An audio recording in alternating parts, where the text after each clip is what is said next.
Depuis plusieurs années, nous avons lancé derrière cette trompette une guerre féroce, une guerre acerbe, une guerre virulente contre la musique pseudo-chrétienne, la musique soi-disant gospel, qui est un instrument de destruction massive de Satan pour entraîner le maximum de personnes en enfer. Vous voyez tous ces chantes, les Constance Aman, les Excel, les Ida Moulaka au Gabon, qui a fait l'objet d'un scandale sexuel avec des sextapes qui ont été diffusés. Vous avez toutes ces églises qui sont transformées en de véritables boîtes de nuit, des églises bordels, des églises boîtes de nuit, qui entraînent les jeunes en enfer. Voici une émission que j'avais annoncée depuis des années, une émission où une sœur en Christ, qui depuis des années a été dans ce milieu pervers de débauche sexuelle, de dépravation appelé le gospel, qui n'est qu'une invention de Satan venue tout droit des États-Unis, avec des soi-disant stars de gospel tels que Kirk Franklin, Dietrich Haddon, Mary. Voilà des instruments puissants de Satan pour entraîner le maximum de personnes en enfer. La fois dernière, mon époux était tombé sur une vidéo d'Ida Moulaka. On sait ce qui s'est passé avec elle. C'est même un exemple. Je suis sûre et certaine que pendant qu'elle vivait dans l'adultère avec ce monsieur-là, il y en a qui disaient « j'ai ressenti l'esprit quand elle chantait ». Pourtant, elle vivait dans l'adultère, elle fantasmait en chantant. Elle était nue. Elle chantait sans sous-vêtements, elle fantasmait. Allez-y encore revoir la vidéo qui a été faite sur elle.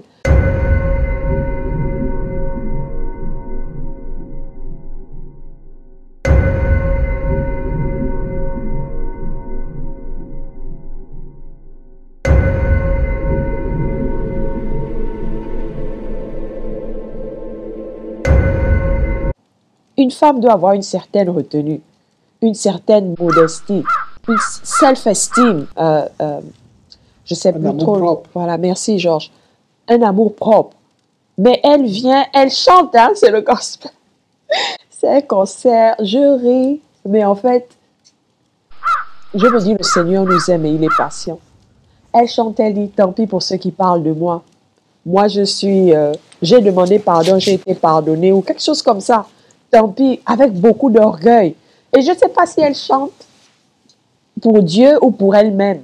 En fait, elle est en train de se louer. Elle ne loue plus Dieu comme elle prétend louer Dieu, mais elle se loue elle-même. Tant pis pour ceux qui continuent à parler de moi. Moi, j'ai avancé. Je suis pardonné, j'ai avancé. Donc si tu parles de moi, c'est ton problème. Je reconnais que tout ce que j'ai fait,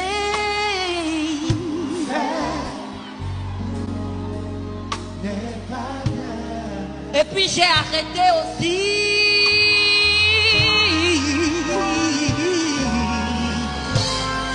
Seigneur, je reconnais que tout ce que j'ai fait. Donc si tu parles de moi, c'est ton problème. Je suis pardonné.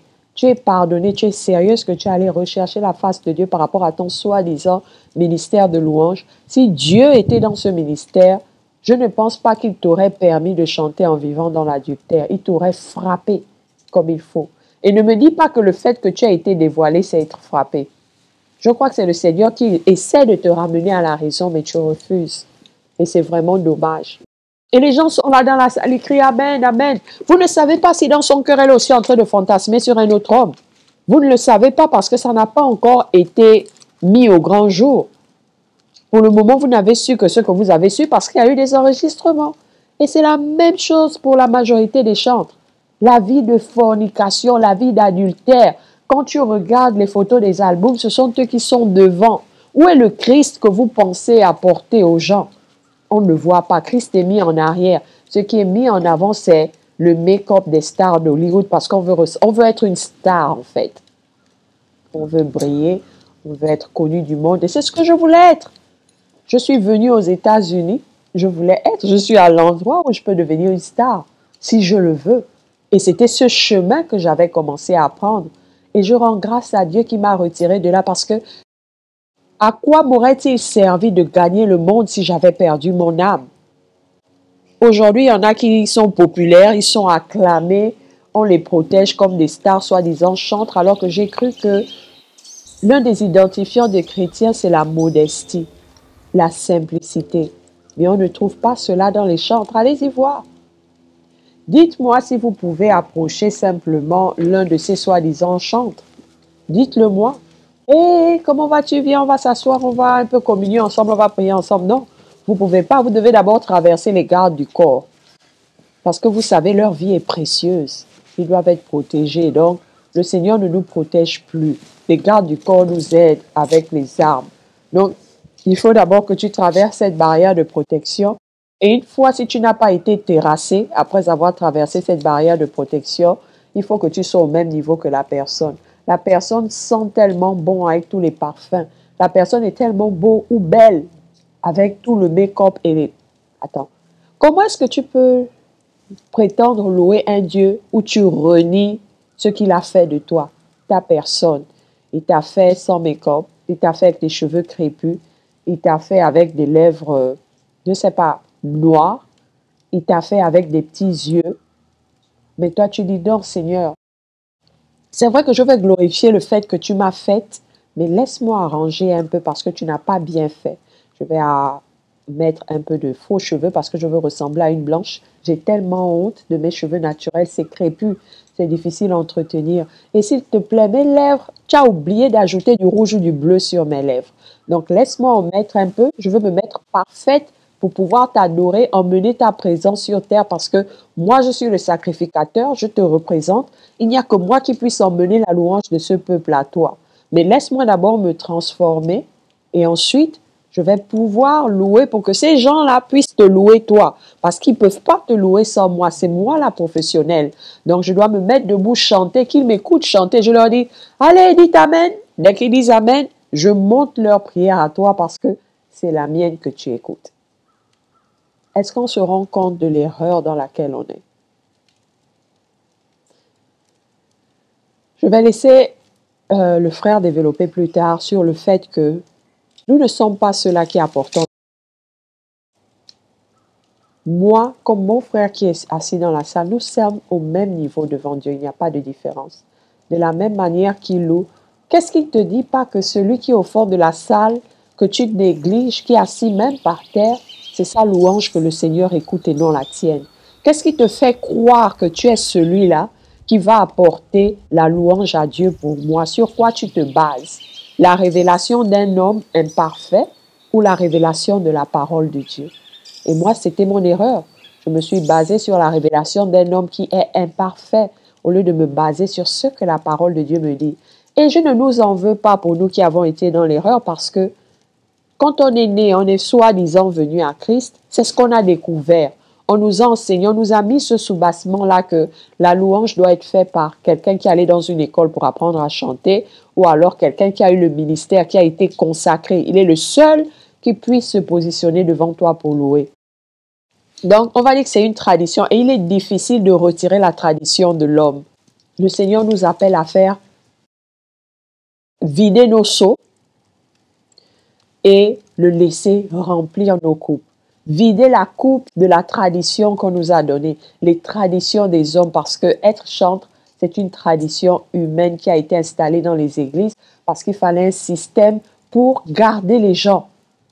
Allez-y dans des églises où il n'y a presque pas d'instruments. Les gens tapent à la main et les gens chantent avec leur voix. Il n'y a personne. En général, les gens partent.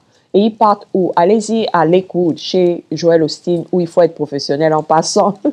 Je voulais faire partie de la chorale de Joel Osteen. Donc, je suis allée ce dimanche-là et je me suis présentée. J'ai dit que je voulais faire partie de la chorale. Et la première question qu'on m'a posée, c'est « Quel genre d'études as-tu faites dans la musique ?» Ça m'a étonnée parce que je me suis toujours dit que quand on est chantre, c'est le Seigneur qui t'appelle. Tu n'as pas besoin d'aller dans une école. Mais aux États-Unis, en général, il faut, si tu veux chanter dans ces grandes églises-là, ces grandes soi-disant églises, il faut avoir un master en musique. Donc, je dois retourner à l'école, aller étudier la musique. Et quand j'ai un master, il me faut un CV qui montre que j'ai déjà travaillé comme chantre quelque part et ce que j'ai accompli. Parce que sans ça, tu ne peux pas être chanteur. Les chanteuses qui sont avec Joel Osteen ou bien dans Hillsong, là, ce sont des gens qui ont des doctorats ou des masters en musique. Ils ne sont pas comme nous en Afrique qui nous réveillons un matin et puis on fait juste, on travaille la voix et on est accepté au comité de louange. Ici, il faut avoir un master. Donc, la première chose qu'on m'a dit, dès que tu as ton master, tu peux revenir et on verra si on va te faire passer l'audition, on verra ton CV pour voir si tu as de l'expérience et à ce moment, on pourra considérer un interview avec toi. Et là encore, c'était un autre réveil pour moi. Je me suis rendu compte que louer Dieu aux États-Unis, c'est pas ce à quoi ce qu'on m'a soi-disant toujours appris et c'est pas ce à quoi je m'attendais. Et malheureusement, c'est le modèle de tout soi-disant église chrétienne, soi-disant chantre chrétien, le chantre américain. Le chantre américain n'est pas chrétien premièrement. C'est quelqu'un qui a été dans une école pour apprendre la musique et qui a été engagé comme musicien. Donc, pour terminer rapidement la partie du chant aux États-Unis, ce sont des païens qu'on engage parce qu'ils ont de bonnes voix. Donc, tu n'as pas besoin d'être chrétien ici pour être dirigeant de louange ou chantre. Il faut juste que tu aies ton diplôme en musique, tu as un salaire toutes les fins de semaine comme on est payé ici aux États-Unis. Et l'origine du mot gospel, c'est, on va dire, ghost, parce que l'origine, c'est du Negro Gospel. Donc, Negro Gospel, on va dire que c'est une musique spirituelle. Quand les esclaves sont arrivés aux États-Unis, ils ont été imposés. Ce qu'on utilisait, en fait, pour les assujettir à leur maître, c'était la Bible. Malheureusement, la parole de Dieu était mal utilisée et on utilisait cela pour les garder soumis au maître. Donc, pour eux, leur espoir, c'était de trouver du réconfort dans cette parole-là et ils prenaient certaines paroles plus leur héritage africain, du vaudou, etc., qu'ils mélangeaient ensemble et d'où sort la musique gospel. En fait, c'est du spiritisme. Vous utilisez des sons, vous entrez en transe quand vous chantez ces chansons, un peu comme dans les églises éveillées aujourd'hui. Ils ne se rendent pas compte que ces transes-là, en fait, ce sont des esprits africains qu'on invoquait dans ces soirs, qu'on mélangeait avec la parole de Dieu pour invoquer. Donc, gospel, c'est cet esprit impur, ghost, qu'on invoque et que l'on lance sur vous. Parce que souvenez-vous que la musique, c'est entertainment. Entertainment, c'est te garder là pour te permettre, te captiver pour permettre aux esprits de rentrer en toi. C'est ça, entertainment. C'est ça la musique, c'est ça le gospel. Gospel a toujours été référé ici comme entertainment. Ghost, fantôme, spell. Envoyer des psalmodies, envoyer des malédictions sur toi. Donc, c'est pour ça que quand quelqu'un écoute certains cantiques, soi-disant chrétiens, il est captivé, il est hypnotisé. Et essayez de demander à un chrétien qui est dans une soi-disant église où on met le paquet sur la musique et la louange, comme ce temple, par exemple, de Tsenge, demandez à cette personne de sortir de là, ou Hillsong. Malgré tous les scandales qui sortent de Hillsong, cette soi-disant église ne fait que se remplir. Malgré tous les scandales qui sortent de l'église de T.J. Jakes, de je ne sais pas qui, Joel Osteen, ils ne font que s'emplir. Malgré tous ces scandales-là, les gens ne font qu'arriver. Pourquoi? Parce qu'ils misent sur la musique. Ce qui est mis en premier, ce n'est pas le pasteur, ce n'est pas l'assemblée, ce n'est pas la prière, c'est la musique. Voilà pourquoi vous avez aussi cette musique dans le background, en fond sonore. Quand le pasteur prêche, il y a cette musique-là en fond sonore parce que ça vous permet de vous concentrer sur l'envoûtement qui est en train d'être lancé dans la salle. Et remarquez que souvent, quand vous sortez de là, vous n'avez rien retenu. La seule chose que vous avez retenue, c'est la musique que vous avez écoutée. Ça reste là. Ça mijote dans vos têtes toute la semaine. C'est ça qui nous garde captifs. C'est ce qui ferme nos oreilles à la vérité. C'est ce bouchon de cire-là que nous avons dans nos âmes afin de ne pas écouter la voix du Seigneur qui nous dit « Sors de là, tu es dans l'erreur. » Donc, en gros, je dirais, voilà les bienfaits que le Seigneur a fait pour moi et je voudrais partager cela avec vous. À cause du fait que mon époux et moi exposons la vérité, J'ai été rejetée par plusieurs personnes que j'aime, que j'ai toujours à cœur, que je tiens dans mon cœur jusqu'à présent et je prie que le Seigneur puisse leur apporter aussi l'éclairement comme il me l'a fait. J'ai plus d'amis, j'ai plus personne avec qui communiquer. Le Seigneur a accompli cela dans ma vie. Le Seigneur a agi dans ma vie. Je crois que s'il a agi dans ma vie, c'est pour que je puisse le partager avec vous et que vous puissiez aussi avoir accès à la vérité. Ai-je le monopole de la vérité? Non, pas du tout. Je ne prétends pas l'avoir. Mais j'ai découvert que lire la parole de Dieu et découvrir, obéir à cette parole et non écouter les interprétations des hommes, écouter la voix de Dieu dans sa parole est ce qui m'a emmené à la vérité. Donc, je lance cet appel. Je pense à mes frères et sœurs de la famille Bécal et Cyril. Je te redis encore que le message que tu m'avais amené m'a brisé le cœur. Mais en même temps, je ne suis pas fâchée contre toi et je ne t'en veux pas. Et je prie tous les jours que le Seigneur ouvre tes yeux. Si nous dénonçons ces erreurs, c'est parce que nous voudrions que tout le monde ait accès au salut. Et nous ne restions pas dans les traditions des hommes, mais que nous recherchions réellement la vérité. Je lance cet appel à Madame Aloli. Nous avons perdu le contact. J'ai encore essayé de te recontacter. J'ai encore perdu ton contact. J'aurais vraiment aimé que nous puissions parler. Je te lance aussi cet appel.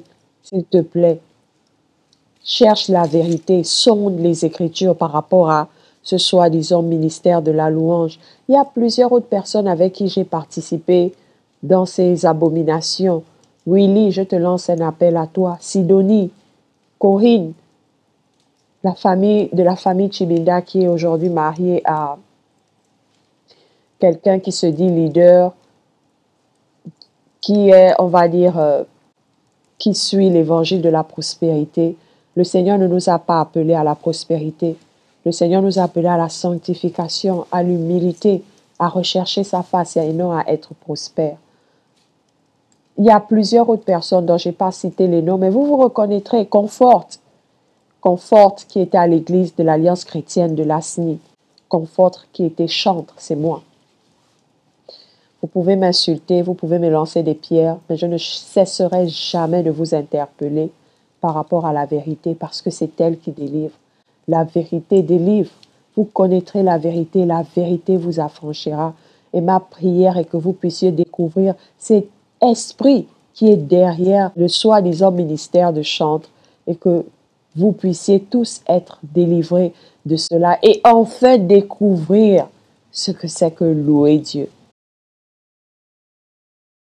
D'abord, le milieu de chantre, on va dire que c'est un milieu où il y a beaucoup de convoitises.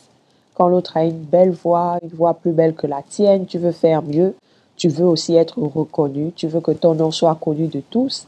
Et quand toi, tu sais que ta voix est reconnue par tout le monde comme une belle voix, tout le monde te félicite, les épaules commencent à monter, tu deviens orgueilleux, tu deviens inaccessible, c'est-à-dire qu'il n'y a que des gens d'un certain milieu qui peuvent avoir accès à toi. C'est une compétition. Au lieu qu'on le fasse pour que le Seigneur nous apprécie, on le fait maintenant pour que les hommes nous apprécient. Ce qui me choquait un peu, c'est de savoir que pour travailler la voix, on te demandait d'avoir une référence, que ce soit dans le monde ou dans les églises. Et moi, ma référence était, j'avais CeCe Winans et Whitney Houston. Et comme par hasard, les deux étaient des cousines, je ne savais pas. Mais je voulais chanter comme CeCe Winans. Je voulais chanter comme Whitney Houston, ce style de musique-là. Et c'est choquant par la suite. C'est-à-dire, quand je prends du recul, je me dis, pourquoi prendre l'exemple des personnes païennes? Et en parlant de cela, vous remarquez que Whitney Houston, avant de devenir une chanteuse dans le monde, elle a commencé dans ces bâtiments-là, dans la musique gospel. CeCe Winans a commencé dans la musique gospel et elle a continué à évoluer jusqu'à présent, mais en incorporant les styles païens à l'intérieur. Elle a certaines vidéos où elle explique pourquoi elle a incorporé maintenant le R&B dans l'église qui n'existait pas avant, parce qu'avant c'était le negro gospel, soul gospel, il n'y avait pas le R&B, il n'y avait pas le rap, il n'y avait pas le jazz. C'était un peu plus spiritual negro qui chantait dans les églises. Et elle est un peu, on va dire, la reine du R&B dans l'église, celle qui a incorporé le R&B dans la soi-disant musique gospel. Donc, on allait et il y avait ces églises-là avec qui on participait. Il y a une chose vraiment que j'appréciais, c'est qu'il y avait beaucoup d'humilité dans notre groupe. Mais aujourd'hui, quand je regarde les soi-disant chantres de l'Alliance chrétienne, cette modestie-là et comment dire, cette simplicité a disparu d'eux. Pourquoi? Parce que le gospel a révélé sa vraie nature. La vraie nature du gospel, c'est quoi? C'est la compétition, c'est le match vu, c'est la fornication, c'est l'envie, c'est le meurtre. Je vais dire le meurtre parce que quand l'envie est créée en toi, tu as envie de faire du mal. Tu veux que ce soit toi seulement qu'on voit. Ici, il y a quelqu'un qu'on apprécie plus que toi, chose qui est dommage parce que en tant que chante, si c'est vraiment pour Dieu qu'on chante, désolé, on ne devrait pas apprécier quelqu'un plus que l'autre parce que la louange doit être élevée à Dieu et non à un homme. Nous ne sommes pas là pour nous faire voir, soi-disant. Nous chantons, c'est notre prière à Dieu. Ces grands chantres que vous connaissez, Kirk Franklin, il y a beaucoup de nouveaux chantres maintenant. Je ne les connais pas. Pourquoi? Parce que j'ai arrêté de regarder cette soi-disant musique chrétienne. Donc, je ne connais pas beaucoup de nouveaux chantres que vous connaissez. Mais je sais que beaucoup d'entre eux utilisent ces émotions. Une personne comme Kirk Franklin, efféminée, remplie d'un esprit d'homosexualité, il glorifie Satan, il glorifie l'homosexualité. Mais quand les chrétiens l'écoutent, ils n'arrivent plus à discerner. Ils sont complètement envoûtés. Kirk Franklin n'a rien de Dieu en lui. Avant, j'écoutais sa musique, mais maintenant que j'ai pris du recul, que je suis sortie de ce monde-là, que le Seigneur m'ait fait grâce d'ouvrir les yeux, je me rends compte que c'était une abomination que j'écoutais. Tu ne peux pas faire un clip chrétien et t'habiller, toi, homme, en tant que femme, pour tourner un clip chrétien. Ça ne glorifie pas Dieu. Qu'est-ce que la parole de Dieu nous dit au sujet des hommes qui portent des vêtements de femmes? Ça ne peut pas venir de Dieu. Donc, vous voyez quel esprit il y a dedans. Kirk Franklin glorifie le satanisme dans ses clips chrétiens. Les Américains l'exposent, mais les soi-disant chrétiens ne le voient pas. Ils disent c'est le monde, ils sont fâchés parce qu'il y a eu l'Esprit de Dieu. Comme il y a l'onction, ils veulent l'exposer pour que l'Esprit de Dieu n'agisse plus en nous. Ce n'est pas le cas. Ils sont en train de vous montrer, certains païens ont plus de discernement que nous les chrétiens et c'est vraiment dommage. Mais j'ai vu la fornication se passer parmi nous. J'ai vu les adultères se passer devant nous. Parlons d'adultère, c'est l'une des raisons pour lesquelles j'ai arrêté d'aller dans une église bâtiment. Une délivrance s'opère dans ma vie et qui aurait cru que je pourrais être un jour délivré de cette envie de devenir une star du gospel? Parce que de tous les chantres, aucun ne me dira qu'il n'a cette envie de devenir un chantre reconnu à travers le monde. Chantre reconnu à travers le monde. Mais tu ne sais pas ce que c'est que la louange. Quelle est la louange agréable au cœur de Dieu? Et le Seigneur m'a permis, par sa grâce, d'arriver à cette réalisation. Et ma prière, c'est que beaucoup d'entre vous chantent, soi-disant, vous arriviez à cette réalisation, tout en sachant que nous sommes tous, il faut être appelé chantre. Tout chrétien est un chantre. Il n'y a pas de professionnel de la musique dans le corps de Christ. Nous louons tous le Seigneur, nous rendons grâce au Seigneur. Il n'y a pas à s'asseoir et regarder quelqu'un rendre grâce au Seigneur pour nous. Non, nous le faisons tous ensemble. Comment est-ce que j'ai passé ma vie à penser que je servais et louais Dieu avec cette musique parce que nous ne nous voilons pas la face. Nous avons le zouk chrétien. Le zouk est une musique impudique. Comment est-ce que Dieu peut se glorifier dans une musique qui t'emmène à forniquer, qui t'emmène à te frotter le corps aux parties intimes de quelqu'un d'autre quand tu danses? Nous avons le dombolo chrétien. Le dombolo, c'est une musique qui t'emmène à bouger ton derrière, ton bas-ventre constamment. Est-ce que ça glorifie Dieu des danses aussi obscènes? Comment est-ce que Dieu peut se glorifier dedans? Parce qu'on a juste mis le nom de Jésus dedans? Je ne pense pas. Nous avons le rap chrétien. Le rap vient de la rébellion. En fait, c'est de la rébellion contre les autorités et le système. Le rap, c'est une musique de rébellion. Ça a été fait sous la rébellion. Les personnes qui se rebellent contre le système, les jeunes qui chantent leur rébellion. Est-ce que le Seigneur peut se glorifier dans ce genre de musique? Quel est l'esprit qui est derrière le rap? Nous avons le slow chrétien. Le slow, en général, c'est une musique langoureuse pour t'emmener à un sentiment de désir sur le plan vraiment émotionnel et sexuel. Est-ce qu'une musique comme ça peut glorifier Dieu? Nous avons la musique classique chrétienne. Nous avons le rock chrétien. Le rock est une musique qui est basée sur l'invocation des démons, l'invocation de Satan dans les sectes, etc. Est-ce qu'on peut glorifier Dieu avec ce genre de musique? Nous avons les musiques traditionnelles chrétiennes. Nous avons le djembé chrétien. Je vais parler plus de la musique gabonaise parce que c'est ce que je connais vraiment. Le djembé chrétien, le gwiti chrétien. Nous avons le niembé chrétien. Nous avons le ikoku chrétien. Nous avons toutes nos danses traditionnelles. La tradition est basée sur l'invocation des esprits de l'air, les esprits de la forêt, les esprits des eaux, les totems. Comment est-ce qu'on peut glorifier Dieu avec quelque chose qui sort du plus profond des entrailles de Satan et se dire que parce qu'on a mis Jésus à l'intérieur, cela, ou parce qu'on a mis un passage biblique à l'intérieur, cela glorifie Dieu. Et tout cela était des erreurs. Donc, quand ce monsieur développait cela, je pleurais. Je demandais pardon à Dieu d'avoir désobéi et d'avoir déshonoré son nom à ce point parce que finalement, c'est pas lui que je louais, mais c'est Satan que je louais, pensons le louer.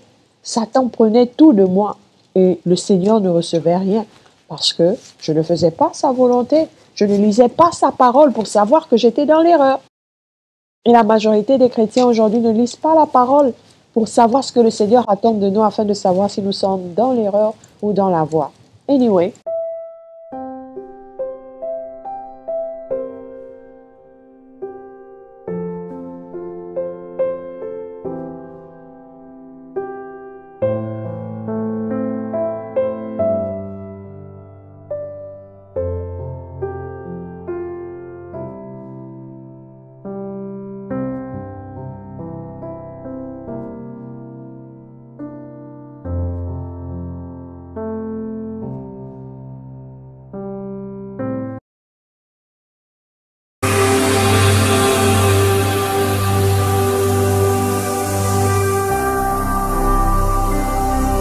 Jésus-Christ TV,